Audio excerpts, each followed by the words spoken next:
పేరు పెడతానికి ఏం లేదు. డైలాగ్స్ బాగున్నాయి, ఫైట్స్ బాగున్నాయి, మ్యూజిక్ బాగుంది. జాకా ఏదో ఇంగ్లీష్ పేరు ఉన్నది, అసలు ఎర్రగా తీసిండు. బీజేఎం అయితే ఎర్రగా తీసిండు. సిచ్యువేషన్ సాంగ్స్ ఉన్నాయి. అలాగే ఎస్జే సూర్య నిజంగా సినిమాల్లో ఇప్పటివరకు చేసిన సినిమాలో ఆయన విలనిజంలో ఇదే బెస్ట్ విలనిజం అని చెప్పగలుగుతా. ఆయన డైరెక్షన్ చూసినాం, చాలా బాగా అనిపించింది మనకు. విలనిజంలో బెస్ట్ విలనిజం.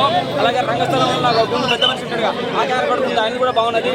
మన అలవైకుంఠంలో ఫాదర్ క్యారెక్టర్ ఉందా, అది కూడా క్యారెక్టర్ నిజంగా రియల్లీ గ్రేట్ అన్నమాట. చాలా బాగా చేస్తారు ఆయన కూడా. శర్మ గారు మస్తు అనిపించేసింది.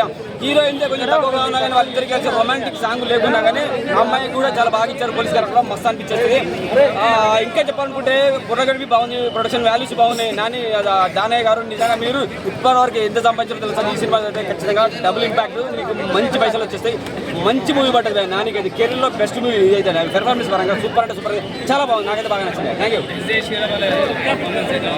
ఎస్జే సూర్య చెప్తున్నాగా ఇప్పటివరకు ఆయన కెరీర్లో ఇంత బ్లాక్ బస్టర్ పెర్ఫార్మెన్స్ ఆయన చేయాలి, విలన్గా ఆయన చేయలేదు.